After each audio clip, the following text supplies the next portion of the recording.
Happy Memorial Day, everybody. I just have a quick note I wanted to share with you today. I realize that today is probably a lot different for you than it was when you celebrated this holiday maybe a year ago. But there is one thing that is absolutely not any different, and that is the reason that we have this holiday. Memorial Day was originally called Decoration Day because many Americans would observe the day by decorating the graves or placing flowers at the grave sites of those who died in defense of the country. It became an official federal holiday in 1971, but probably had its origination shortly after the Civil War. Many towns after the Civil War held tributes to fallen soldiers, but there was actually one town in particular that was known for their efforts, and that is the town of Waterloo, New York. And that's why Waterloo is now known as its official, Memorial Day's official birthplace, though it was really celebrated in lots of areas, possibly even at earlier dates than what it was celebrated there in Waterloo. And possibly because of the efforts of some South Carolina slaves that were freed, we started to get some Memorial Day, what we call now Memorial Day traditions.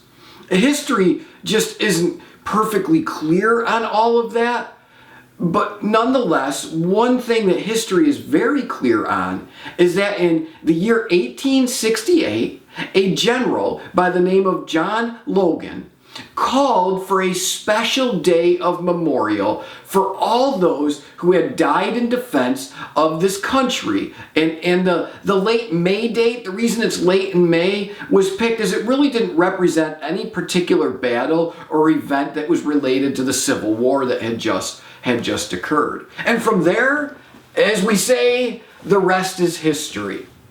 It was a long ways in getting, though, from that point to the day that we have a national holiday and a 3-day weekend. But eventually, the celebration of Memorial Day became more about more than just the Civil War soldiers. But it was given over to remember and be thankful for all of the lives that were given by American soldiers in the service of their country.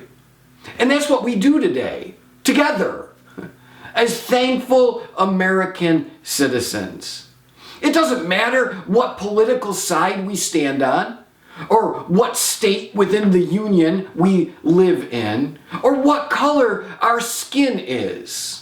It doesn't even matter if we are in the middle of a pandemic that might cause us to not be able to celebrate the day like we did before, or to not be able to place flags on the grave sites as we traditionally may have in years past.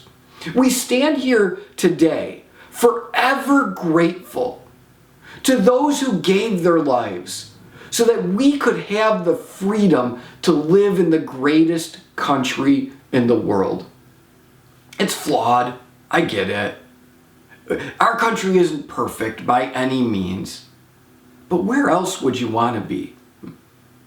So together with me, I hope and pray that we all take today to remember and to be grateful to all those who serve in our nation's military, and especially to those who gave the ultimate sacrifice, in order that we could have the freedom to enjoy a special day like today, no matter where we end up celebrating it.